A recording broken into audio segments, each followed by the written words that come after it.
Hello बच्चों, let us read this question. This question says, assertion A, the gradual increase in the overall temperature of the earth is called global warming.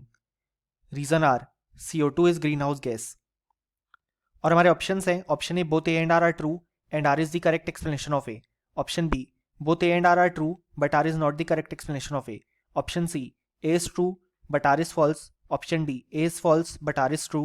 Option E, both A and R are false. सो इस question में कहा गया है assertion है कि जो हमारे पास gradual increase हो रहा है in the overall temperature of the earth उसे हम ग्लोबल वार्मिंग बोलते हैं. रीजन आर CO2 एक ग्रीन हाउस गैस है.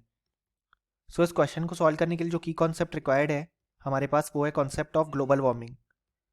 अब यहाँ पे हमारे पास जो ग्लोबल वार्मिंग होती है वो बेसिकली होती है gradual increase in the overall temperature of the अर्थ.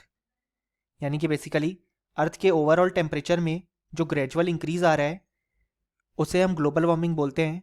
और ये होता है due to greenhouse gases like CO2, carbon dioxide, chlorofluorocarbon, CFCs etcetera.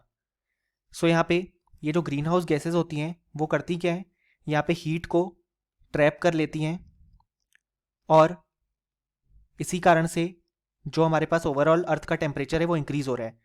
और ये हार्मफुल है क्योंकि अगर अर्थ का ओवरऑल टेम्परेचर ज़्यादा अमाउंट में इंक्रीज होगा तो हमारे पास जो ग्लेशियर्स और आइस कैप्स हैं वो हमारे पास मेल्ट कर जाएंगी, जिस कारण से फ्लड और सुनामी आने के हाई चांसेस होते हैं.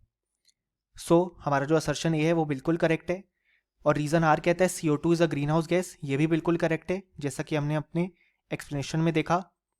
और जो रीज़न है वो असर्शन का बिल्कुल करेक्ट एक्सप्लेनेशन है क्योंकि जो ग्लोबल वार्मिंग है वो हमारे पास greenhouse gases like CO2 के कारण ही कॉज होती है. सो जो करेक्ट आंसर होगा वो होगा option A, both A and R are true and R is the correct explanation of A. और option B, C, D and E incorrect हो जाएंगे. सो फाइनली हमें बोल सकते हैं कि इस क्वेश्चन के लिए हमारे पास जो करेक्ट आंसर आया वो आया option A. Hope you understood it well. Best of luck.